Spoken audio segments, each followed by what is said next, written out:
Wow, what a week of pro wrestling it was this weekend, man. Like, I gotta be honest with you. If you're one of those guys who only watch one promotion like WWE or even AEW, I gotta say, you missed out. You missed out. Today was an absolute perfect conclusion to the weekend of wrestling. Let's think about all the shows we had this weekend. It started off Friday with Ring of Honor Supercard, and then we went on to Saturday with NXT Great American Bash, AEW All In, and then Sunday we ended it off with Evolution.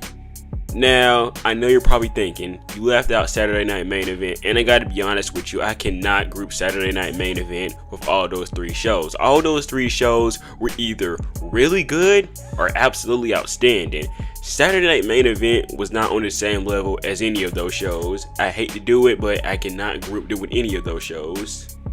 Let's start off with Friday night in Ring of Honor Supercard. And me personally, I don't really watch Ring of Honor and I don't watch their pay-per-views, but for the most part, I really had fun with this show for the most part, especially that main event between Bandito and Takeshita. Now, I've always said that Takeshita is one of the better wrestlers in the world today in my opinion, and Bandito for the last couple months has been growing on me a lot. In this match, it only made my point for both of those things even stronger. I can't lie though, I was expecting Takeshita to win this match. I was not going into this match expecting Bandito to win, but regardless, it was an absolutely outstanding match. And I hope in the future, Takeshita does get some gold back on him, because I honestly think he deserves it. And I truly believe in the future, he will be an AEW World Champion. He definitely will be, without a doubt. I also had fun with Nick Wayne versus Titan. Nick Wayne is another guy who I think I need to buy stock on. He's like 20 years old and he is still getting better, but the fact that he's as good as he is now is absolutely insane. Like, I wasn't really too big on him early on, but I've been watching him over the last couple weeks, including at All In and then at Ring of Honor Supercard, and I really gotta say, I like where this dude is going. There was also a fatal 4-way for the Ring of Honor Women's Television Champion. I think that's what it's called. It was between Mina Shirakawa, Mayu Yamashita, Pressbone, I think I'm saying that name right, and Yuka Sakazaki. That was another good match too. Thunder Rosa versus Athena was an okay match, I thought. So yeah, all around this card was pretty good for the most part. Then we went into Saturday, and we're going to start off with NXT Great American Bash first. Now, I didn't watch this live. I did watch this the next day, Sunday, but for the most part, I thought it was a really good show still. And we kicked this off with Jasper Troy versus Javon Evans. Now, I went into this match thinking that Jasper Troy was going to win this match. Javon Evans, he's banged up, got just taped up ribs. I was going into this match thinking that he was going to lose this match, and I ended up being surprised. It was by a roll-up, but Javon Evans did end up winning the match. And I've said this before, I'll say it again, Javon Evans is going to be a star. I think he is going to be the one to defeat Obafemi in the next couple months, whether that's at Stand and Deliver or whatever pay-per-view it is. But I do think he's going to be the one to knock off Obafemi eventually. As far as Jasper Troy goes, he's still pretty green right now. He's not bad, don't get me wrong. I don't think he's terrible, but he still does have a lot of improving to do, and he's young too, so that's not necessarily a bad thing. But for what it was worth, I thought it was pretty good in this match too. I thought Izzy Dane versus Sol Ruka was also a really good match, and Izzy Dane, for the most part, she is also another woman in NXT that's also growing on me. I think she's a pretty good wrestler, and I think her character could use a bit more development, but overall, I think she's improving, and she's going to get there soon.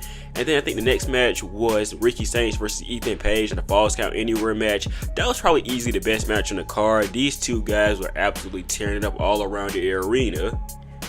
I think the only thing that I didn't expect from this match was Ethan Page winning, but I kind of figured now that Ricky Starks is probably going to be headed to the main roster more than likely after SummerSlam, so I guess that makes sense. I wonder who's going to defeat Ethan Page. Like, on the top of my head, I can't think of anybody right now. Maybe Miles Bourne. I feel like the only person that makes sense to defeat Ethan Page at this point is probably him. We then had a contract signing between Trick Williams, Joe Hendry, and Mike Santana, and it ended up with Trick Williams getting laid out, and also Dark State attacked Joe Hendry and Mike Santana. Now, a couple months ago, I didn't think Trick Williams was the leader of Dark State after they attacked him, but it's just kind of ironic.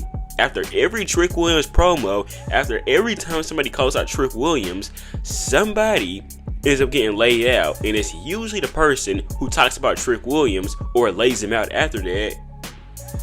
And even though that Trick Williams said he's not the leader of Dark State, I'm starting to wonder, What if that was just to throw us off? What if Trick Williams is the leader of Dark State and that whole thing they did was just an elaborate scheme? If that is indeed the case, that's absolutely genius, but we'll see what happens Wednesday because they do have a 6-man tag team match where Mike Santana, Trick, and Joe Hendry will be teaming up to take on Dark State. Next, we had Obafemi versus Yoshiki Imamura, and I already knew this match was going to be good. Oba always usually puts on good matches for the most part, and I wasn't disappointed. It was a really good match. I'm glad Yoshiki finally got some spotlight because I do believe he's a really good wrestler, and I'm thinking that Yoshiki is going to have a program with Josh Briggs eventually because there's multiple times where he got into this match and Yoshiki wanted to win this match clean. He didn't want Josh Briggs getting involved, and then later backstage, Briggs got into an altercation with Obafemi, even pushed Imamura out of the way. So I do believe that's where we're headed in the future, a Briggs and Imamura feud. And then of course the main event, Blake Monroe made her debut teaming up with Jordan Grace to take on Fatal Influence, Jacy Jayne, and oh my god, I forgot her name, Fallon Henley. And I thought this was a pretty good match too, I guess. Blake Monroe was pretty good in her match. Masha Slamovich ended up getting involved, taking out Jasmine Nix, helping them win too. And also a big one, Blake Monroe ended up being the one to pin Jacy Jayne. So don't let anything else what happened Saturday fool you. This was a really good show. Don't let anybody tell you otherwise if you did watch the show and you thought otherwise. I just hate that they had to counter program AEW All In for the most part. But speaking of AEW All In, that's where we're headed next. Now this was a pretty big show, so I'm not going to sit here and talk your head off for all these matches. We're going to run down the card pretty quickly for some of these. The pre-show, all you need to know is Big Boom AJ, FTR, and I think that Sons of Texas ended up winning their matches. So that was really the only important things you need to know there. And now let's go ahead into the main card. The main show kicked off with the Ops, Shibata, Powerhouse Hobbs, Samoa Joe taking off the Death Riders, Claudio Castagnoli, Wheeler Yuta, and Gabe Kidd. And this is a pretty good match for the most part, a pretty good opening match. I thought the pace of this was weird to have it start at the opener of the show, but still a pretty good match. The Ops won, like I said, and after the match, Samoa Joe got taken out, so I'm assuming he's going to be written off for a while now. I'm not sure why, if he has to film something or anything like that, but I thought it was pretty weird to me. Then we had the Casino Gauntlet, which is also a pretty good match. MJF won the match by defeating Roderick Strong. My initial prediction was that Darby Allin was going to return in this match, but obviously I was wrong. But MJF winning was my second prediction, so I guess that makes sense too, MJF winning. So we're probably going to see him in a program with the AEW World Champion soon. Adam Cole came out, he made a promo. Unfortunately, he's going to be out for the next couple months. He has a concussion, apparently it's really bad, and he said he's going to be out for a while. He alluded to retirement, but we're not going to speed that into existence and hope that's the case. And he vacated AEW TNT champion. And then we had Dustin Rhodes, Daniel Garcia, and Kyle Fletcher take on Sammy Guevara. Well, let me rephrase that. Dustin Rhodes, Daniel Garcia, and Kyle Fletcher and Sammy Guevara fought for the vacant AEW World Champion, and Dustin Rhodes won this match. I know it was in his hometown and everything like that, but I still wasn't expecting him to win. I was fully expecting Kyle Fletcher to win this match, but I guess they gave him the moment because he was in his hometown, and apparently it's 4 years since the anniversary since Cody Rhodes won the AEW TNT champion. Then we had Swerve and Ospreay take on the Young Bucks. Remember what happens in this match? If the Young Bucks lost this match, that means that they'll be moving their EVP roles. And then if Ospreay and Strickland lose this match, that means that they would no longer be able to challenge for the AEW World Title for up to a year. And I gotta keep it simple. If you're not a fan of spot matches, you hate this match. If you're a fan of spot matches, you absolutely love this match, and I'm one of those guys who absolutely love this match. Probably one of the best tag team matches of the year. Probably a Snap Nighter match between the Street Profits, DIY, and the Motor City Machine Guns on SmackDown. Athena would end up winning the Casino Gauntlet match. I thought either her or Chris Statlander would have won, and Athena won, so I was correct. And I thought she would have been involved later on in the match we're going to talk about later, but I guess she wasn't. Then we had the Hurt Syndicate. They defeated Speedball Mike Bailey and Kevin Knight, and Christian Cage and Nick Wayne. And then after the match, Nick Wayne turned on Christian Cage, and then he got saved by a returning Cope. So it looks like we're going to have those two reunite soon. Then we had Timeless Toni Storm take on Mercedes Moné for the AEW World Champion, and I went into this match thinking Mercedes Moné was going to win. But for some reason, I'm not surprised that Toni Storm ended up retaining. Toni Storm has had a great reign to this point. She is, in my opinion, been one of the best characters overall in wrestling right now. Might I say she's the best, period.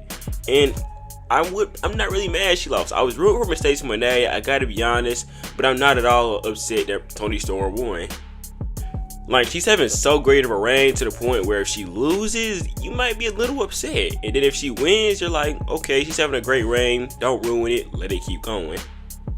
Then we had the second of our triple main events, Kazuchika Okada taking on Kenny Omega to unify the AEW Continental and the AEW International Champion.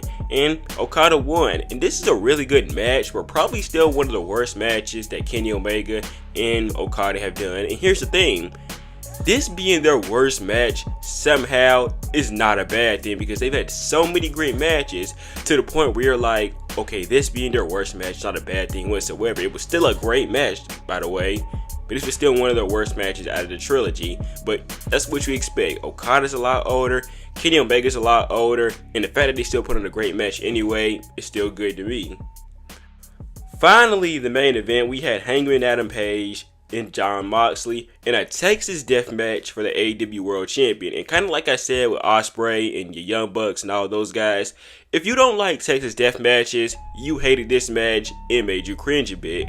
But here's the thing, it's called a Texas death match, not ballet. And personally, I love this match. Death matches and a lot of other companies can make me squeamish a bit. I just find it a bit weird. But this match right here, it did enough for me. It wasn't overall too extreme. They didn't go all out. Yeah, there were some weird moments like with that fork and then with the nail board. But again, at the same time, it didn't do too much crazy stuff. During the match, Will Ospreay got involved and he got taken out by the same way Samoa Joe did. The Young Bucks got involved. Swerve got involved, Bryan Danielson and Darby Allin ended up returning. Like I said, this is pretty much that end game type of stuff, sort of like what happened with Roman Reigns and Cody Rhodes at WrestleMania 40. And I think this was a great match, and an even better ending. Hangman Page ended up winning, finally freeing the AEW World Champion from the Death Riders. And we did have a couple of returns and debuts from these Casino Gauntlet matches. Juice Robinson, he's been out for a while, he came back, and Alex Windsor also made her AEW debut, so that was actually good to see. And then we also had Sayuri, she made her AEW debut too, so not too many debuts and returns. I was expecting a bit more, but I guess 3's good enough. But yeah, for the most part, I gave this show originally an 8 out of 10. I'm going to bump it up to a 9 out of 10. The only reason why it doesn't get a 10 out of 10 for me was because I hated the pacing for this show. It was probably the only thing I hated about this show. Like 2 matches in 3 hours, and then the main event not starting until 5 hours into the show, in my opinion, is kind of outrageous. Like, personally for me, it wasn't a huge problem. It didn't ruin the pay-per-view for me, but golly, we were there for a long time. But it's one of those things where it's like, if it's giving you good quality, you're not really gonna complain too much. Finally, we end this video off with Evolution to end the weekend of wrestling that we had. And we started off the night with Becky Lynch defeating Bayley and Lyra Valkyria in a really good opening triple threat match. As I've said before, all these women in these matches are great. Becky Lynch is great, Bayley is great, Lyra is especially great, and I do believe Lyra is going to be a future star eventually. Yeah, definitely a banger opening for this pay-per-view. Then we had Jacy Jayne and Jordynne Grace for the NXT Women's Champion. Blake Monroe ended up turning on Jordynne Grace during the match, which I fully expected. This was a solid match, nothing crazy, but still a pretty good match. Then we had Raquel Rodriguez and Roxanne Perez take on Charlotte Flair and Alexa Bliss. And then Zaruka and the Kabuki Warriors for the WWE Women's Tag Team Champions. This is another pretty solid match in my opinion. Nothing too crazy. Again, it doesn't have to be crazy. It was still good enough. It did its job. And yeah, obviously Raquel and Roxanne Perez ended up retaining.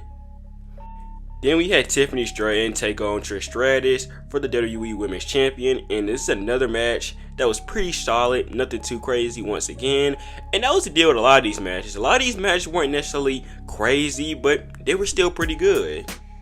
Jade Cargill defeated Naomi in a no holds barred match, while Bianca Belair was a special guest referee. And I didn't hate this match, but I was kind of hoping we got some more emotion and more involvement from Bianca Belair. It just kind of felt like she was a normal referee during this match for the most part. Then we had the Evolution Battle Royale, where a lot of women in this match, they got some pretty good spotlight. Kalani Jordan, I thought she did pretty good in this match. Lash Legend, of course, I thought she was the star of this match, even though she didn't win. She managed to defeat Nikki Bella, and they made her look strong throughout this whole match. Unfortunately, she didn't win, and that isn't really a big issue to me. But Stephanie Vaquer, she ended up winning the whole thing, which I kinda expected. My only pet peeve for this match, we didn't get any debuts or returns, but you know, it is what it is. I guess it was still a pretty solid Battle Royale match. Finally, to wrap it all up, we had Io Sky take on Rhea Ripley for the WWE Women's World Champion. And these two absolutely tore the house down. They fought all outside the arena. They were absolutely hooping inside the ring. This was an absolutely insane match to me. Once again, probably one of the better women's matches we've seen all year, in my opinion. I honestly think there's a good argument that both Rhea Ripley and Io Sky are some of the best women's wrestlers in the world, period. And then after all that chaos, proceed with caution, Naomi came in and cashed in, and I don't care what anybody else says, I love this move. Everybody in that arena thought Naomi was going to go after Tiffany Stratton, she was going to cash in on her, but Naomi pulled the absolutely biggest swerve of all time, cashing in during this match and winning the WWE Women's World Champion. And I absolutely love this move. Some people hated it, but I absolutely loved it. I love this for Naomi. She deserved this for almost a decade now. Personally, I thought the cash in made the match a lot better. Maybe that's just me, but I don't think this cash in ruined this whole match. Like, I'm not about to go by that. But overall, Evolution, I really had a fun time with this pay-per-view. That and All In are personally my two favorite pay-per-views from this weekend. But like I said before, fantastic week for anybody that's not a tribalist. We started off with Ring of Honor Supercard, then we went to All In, then we went to Great American Bash, and then it ended with Evolution. As I said, absolutely outstanding week for wrestling. If you were one of those ones who are a tribalist and you sat here and watched one show and one company all week, you missed out pretty hard. And I really hope nobody in the comments is starting some tribalism stuff, because I'm gonna absolutely crash out if I see it. But yeah, that's gonna do it for this video. Hope you guys enjoyed it. I'm trying to get back in a loop of things with YouTube. Hopefully this is the start of the YouTube journey again for wrestling, because I want to get back to it. It's just been pretty hard, especially with the workaround with copyright rules with YouTube. It was pretty hard to do. So I really hope you guys enjoyed this video. If you haven't yet, make sure you subscribe to my channel and set the bell icon for future wrestling content. And follow my social medias down below in the description. And I'll see you guys in the next video. Peace.